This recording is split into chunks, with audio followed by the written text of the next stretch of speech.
All right, here we go. It's Wednesday, April the 22nd, and we're going to finish chapter 10 and we're going to start chapter 11. That's what's on for today. So, looking at your slides, language, just read the slide. It explains it, easy enough.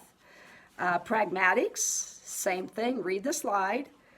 But what I tend to tell people is the correct time and place. Children they don't get it. They don't know the correct time and place for the way adults talk.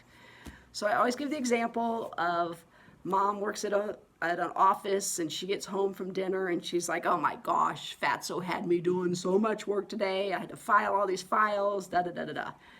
And then sure enough, they go to Kroger's and there's a little girl and she points and she says, Mommy, isn't that Fatso over there? And Mom's like, oh, why would you ever say that? That's awful. And she's like, well, that's what you call him. I mean, she doesn't realize that it's not the right time and place to use that kind of language.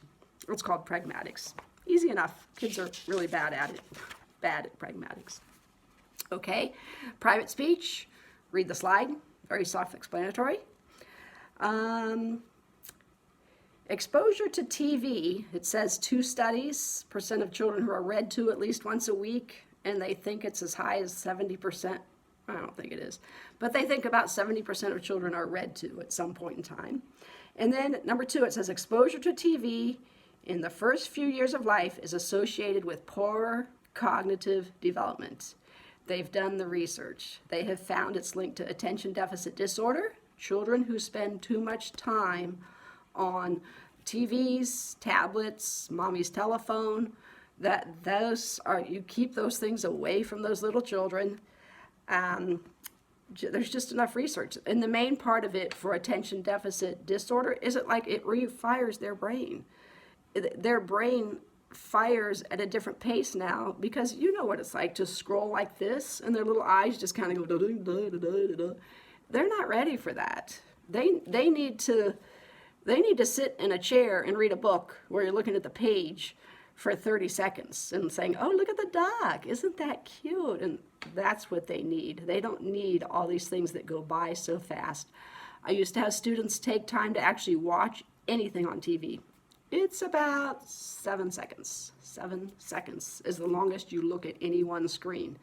And then it just flies by so fast. And children really should not be watching any screens, any TV, anything like that. And if they're telling you it's educational, it's not true. It's not. It's not even worth the effort on trying to debate that one. Okay. Then it says, very cool, 9th grade research out of Denmark. Read it. Read both of the slides. It's brilliant. These girls did amazing research. I think they were girls, come to think of it. I'm not sure. It might have been some boys too. But there's going to be a question on today's assignment. So make sure you read both of those slides up close and personal. Okay, that's all, folks. Chapter 10. I'm going to start chapter 11. As I said, we're going to start it. We're going to take 2 days to do chapter 11. Psychosocial development in our preschoolers. So psychosocial development of preschoolers. Personal ID. Personal identity, read the slide. It's your self-concept. It's unrealistically positive. They think they can do anything. They're the little kids. There's a video I have of a little girl counting to 20, and she misses, a couple of the numbers, but that's because they think they can do anything. They're so cute. Oh yeah, I can count to 20. So just reward them anyway. Say, wow, that's really good. Because I promise you, they're going to eventually be able to count to 20. So reward them, reinforce them, even if they say they can do things that they really can't do. It's almost like they don't understand that they really can't do it yet. Okay, so it says, what about the children who view failure as a charge against their worth? The biggest thing you want to be careful of is what's called learned helplessness. Generally speaking, you would never hear a 4-year-old say, I can't. I can't. A 4-year-old, are you kidding? They think they can take the car keys and drive down to Kroger's and buy you some milk. That's generally not in their vocabulary. So those are the children that you want to look at Vygotsky, scaffolding, zone of proximal development, and help the kid. We're working on a puzzle. I can't do it. Here, let me help. I know you can do this. I'm going to help you. Oh, look, here's a little bit of green. Let's look for something that has green in it. You know how to do that. Okay? So we understand that. We don't want any little children with learned helplessness. Avoid this at all costs. Okay, next comes regulating emotions. This has the most adorable video that goes with it. It's called Masking Emotions. And we know that kids, they hide their eyes if it's emotionally charged. They do the same things that we would do. But then we're going to talk about masking emotions.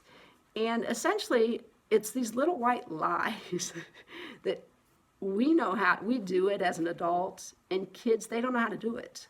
So the example I give every year is at Christmas time, your mother-in-law, I'm going to say it's the daughter-in-law, and she gives her a new purse, and it's blue. And she goes, "Oh my gosh, I love this. This is so pretty." And the little girl goes, "Mom, you hate blue." "No, I like this blue." "Mom, you don't like blue. You don't have any blue clothes." And you're sitting there looking at your daughter like, "Just shut up. I like this." Because the girl knows. They know that that's a lie. And so definitely watch the Masking Emotions video. It's very cute. It's what kids, generally speaking, the average 3-year-old, if you give them a gift that they don't like, they can't mask their emotions. Like adults would have to either teach them or just accept the fact that he's 3. He doesn't know how to tell a white lie and act like he really does like it. So watch the video. Easy enough. Okay, then Erik Erikson. So here we go. Read the slide. Stage 1, stage 2, and then stage 3. You already know stage 1 and stage 2. And then stage 3 is initiative, goals, initiative. I'm going to be able to accomplish some things, just like what we were talking about, personal identity, versus the standards of society. They want to have the approval that I'm doing it right, that kind of thing. So that would be Erik Erikson, moving right along. Then it says gender identity. Gender identity is so bizarre. It's really weird. But what it is learning essentially, if I'm a little boy or I'm a little girl, that's what gender identity is. And up until about age 5, they are so similar. They both have the same skills. They can both climb a slide at the same pace. Little girls can climb a wall faster than little boys sometimes, little 5-year-olds. Same thing with intelligence, all that stuff. And then the only question that you might have is, what is gender segregation? And all that means is little girls like to play with little girls and little boys like to play with little boys. And had we been able to do our observations, that would have been one thing you would have been looking for, is gender segregation, and you would have seen it. If there's nobody else to play with, then girls will play with little boys, but generally speaking, that's when they start to segregate, when you get to preschoolers. Okay, so gender identity. As I said, this gets kind of weird. There are 6 theories for gender identity. Today, I'm only going to do theories 1, 2, 3, and 4. I'm only going to do the first 4 theories for gender identity, and then we'll stop for today. Okay? So the first one, biology. That's duh. Read the slide. It's rooted in their blood. It would obviously be nature. Like they're born with the hormones that tell them they're a boy or they're a girl. Okay, versus evolutionary. That's the second slide, evolutionary, as far as these theories go. And that's survival of the fittest. And they're just saying little girls tend to do the things that mommies will have to do someday, and little boys do the things that daddies would have to do someday. So that, again, they think would be nature, that you're born with this ability as a little girl with what your girl activities would be. Again, any of this stuff, they're theory. None of it's fact. Okay. Then we go on to psychoanalytic Freud. Freud is so bizarre. And I told you before when we studied Freud, and I would have said any of this stuff, similar to schemas, would have taken like a whole week to learn in a psychology class, but we're child development. So I take like 5 minutes. So here we go. The psychoanalytic according to Freud. We had the oral stage. Kids put everything in their mouth. We have the anal stage. Kids are very intrigued by their bowels and their pooping. And we talked a little bit about obsessive compulsive disorder. They think that could be somebody who's stuck in the anal stage. Whatever, it's Freud. Okay, so then there's the new stage. The new stage is called the phallic stage. It's written right there on your slide. I always ask in class, what is a phallic symbol? And a lot of times students have never heard the word before. They don't know what it means. A phallic symbol is anything that looks like, we call it an obelisk. And yes, I'm going to say this to you. It looks like an erect penis. That's what a phallic symbol is. So you see them in cemeteries. You see big, tall structures. They laugh at our country. We have a huge monument that is a phallic symbol. That's going to be a question later on. What's the huge monument in our country that's a phallic symbol? France has a huge monument that's a phallic symbol. Yeah, you can name these, duh. At any pace, according to Freud, kids are so intrigued by their genitals at this age, preschoolers. And so they get a lot of pleasure out of their genitals. And it's true. Like if you're teaching a preschool class and a little boy puts his hands in his pants and it's like, ooh, look at this thumb thing. I'll play with this right now. And, and you're like, no, let's not do that and da-da-da. But so to a degree, Freud was kind of right. They do this. But he's kind of over the top, I think. But it leads into his two ideas of the Oedipus complex and the Electra complex. And I'm just going to explain it as fast as I can. The Oedipus complex is based on Greek mythology. It was a little boy who wanted to kill off his daddy so that he could have all the love of the mommy. If we get rid of daddy, then mommy will give all her attention to me. And that's what they say. Little boys would like to get rid of their daddies. They'd all want to marry their mommies. That's the Oedipus complex. It starts with an O, but it's pronounced Oedipus. Then the Electra complex is the other one. And that's for little girls. It's the exact opposite. They're just suggesting that little girls would like to kill off their mommies so that they can have all the affections of their daddies. Whatever. And then it goes a step further and it says little girls are very upset that they don't have a penis and that they know they don't have a penis because their mommy doesn't have one. It's Freud. I know, it's like bizarre.